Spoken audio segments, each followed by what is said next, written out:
Tại sao Đàm Tùng Vận 33 tuổi vẫn giống một thiếu nữ? Sự nữ tính của cô ấy đến từ đâu? Đầu tiên chúng ta hãy nhìn vào nó một cách tổng thể.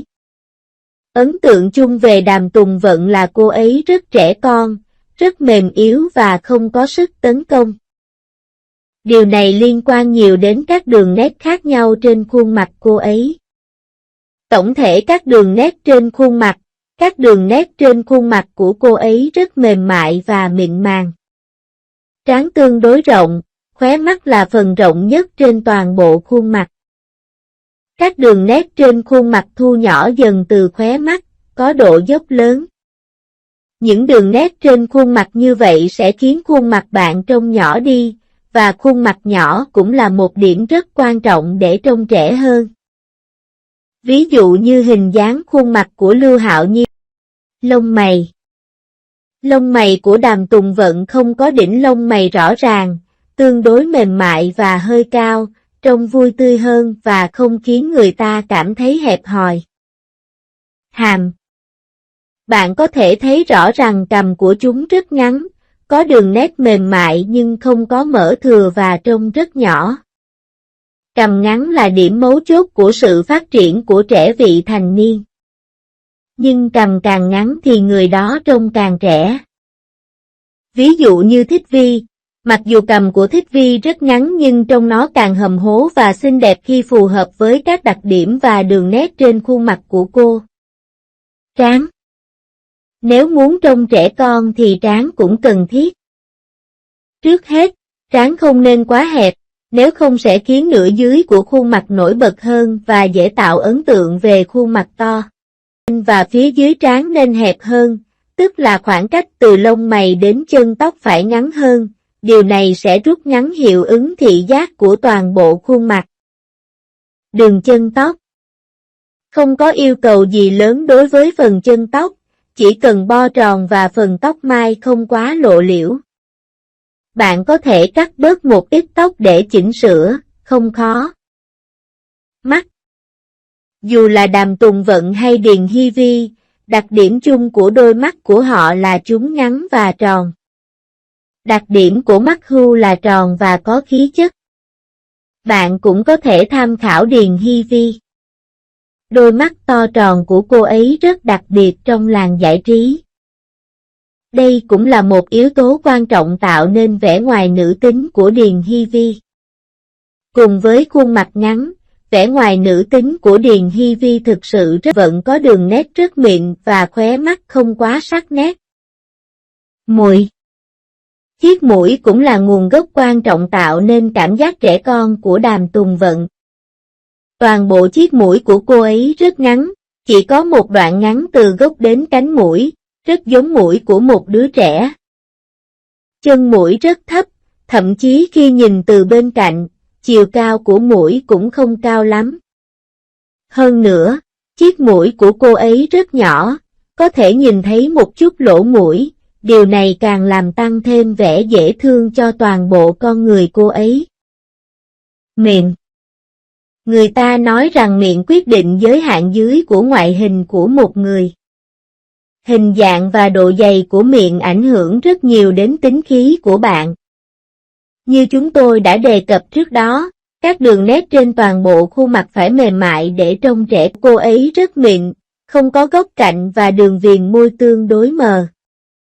Toàn bộ khuôn miệng của cô ấy rất nhỏ, nếu miệng quá to cũng sẽ làm hỏng khí chất tổng thể, môi trên và môi dưới thường rất mỏng. Thực ra môi trên của mọi người đều mỏng hơn môi dưới.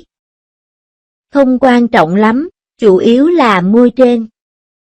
Môi trên mỏng sẽ mang lại cho mọi người cảm giác nhẹ nhàng và do đó khiến họ trông trẻ hơn. Nhắc đến những ngôi sao nữ rất trẻ con và non nớt khác như Điền Hy Vi.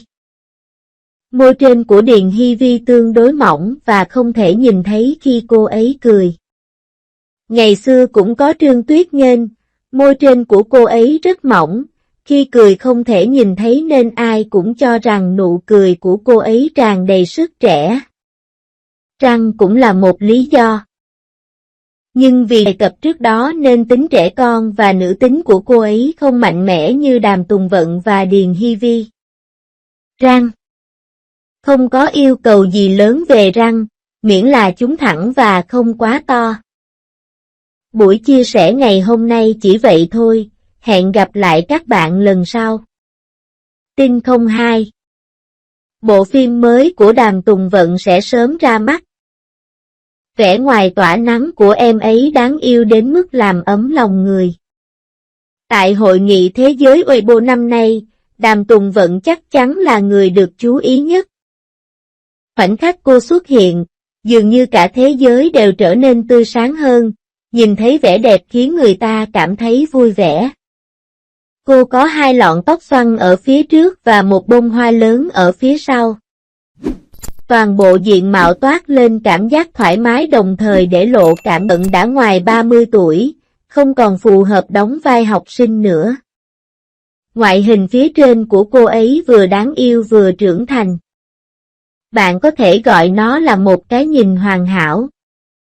Đàm Tùng Vận dù đã ngoài 30 nhưng cô vẫn có chút dấu vết của tuổi tác. Tuy nhiên, cô trông khác biệt so với những ngôi sao nữ khác. Khuôn mặt baby tự nhiên khiến cô trông trẻ hơn và toát lên khí chất dễ thương. Trong Cẩm Y Chi Hạ, với Nhậm Gia Luân, mọi biểu cảm và chuyển động của cô ấy đều truyền tải sâu sắc cảm xúc của tôi, kỹ năng diễn xuất linh hoạt, đó cũng là một lợi thế lớn của cô ấy. Nhờ sự nổi tiếng của bộ phim truyền hình Cẩm Y Chi Hạ nên nguồn lực diễn xuất của Đàm Tùng Vận cũng được cải thiện đáng kể. Mặc dù trước đây đã có rất nhiều vai nữ chính nhưng bây giờ cuối cùng họ cũng có cơ hội được đóng vai nữ chính và cũng có thể xuất hiện với tư cách là nữ chính. Đây chắc chắn là một bước đột phá quan trọng đối với cô, ít nhất là giúp nhiều khán giả biết đến cô hơn. Đàm Tùng Vận đóng vai nữ chính trong các bộ phim truyền hình mới Tiêu Dao và Thục Cẩm Nhân Gia, đồng thời thể hiện phong cách của một nữ chính. Cô dần trở thành ngôi sao hàng đầu sinh năm 1990, có thành tích vượt trội và thực lực mạnh mẽ, có thể ổn định rating. Cô ấy không dựa vào việc khoe vẻ ngoài, cũng không chạy theo xu hướng tìm kiếm hàng ngày, nhưng cô ấy vẫn có độ nổi tiếng cao, điều đó thể hiện sự quyến rũ của chính cô ấy. Phim truyền hình mới Cái Tiêu Dao là một tác phẩm thuộc thể loại cổ tích. Trong phim cô vào vai một cô gái sôi nổi và đáng yêu, mặc trang phục màu vàng, vẻ ngoài khi bắn pháo hoa rất hấp dẫn. Anh ấy trông như đang ở độ tuổi 20. Thiết lập nhân vật của bộ phim truyền hình này có thể đã dẫn đến thực tế là hầu hết ngoại hình đều là bím tóc. Kiểu tóc này làm nổi bật bầu không khí nữ tính, đồng thời cũng có nhiều kiểu tóc dày khiến người ta có cảm giác ngây thơ như một cô bé. Đàm Tùng Vận trước đây chưa từng tham gia phim truyền hình cổ tích nhưng bây giờ cô có cơ hội thử sức với thể loại vai này. Cô sẽ mang đến cảm giác mới lạ khi diễn xuất phim truyền hình cổ tích.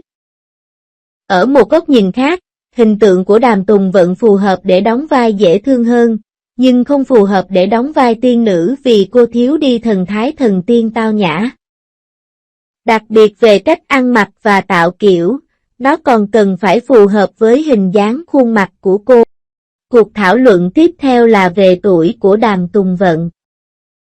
Dù kỹ năng diễn xuất rất xuất sắc nhưng anh đã gần 34 tuổi và phải bắt đầu suy nghĩ về vấn đề này.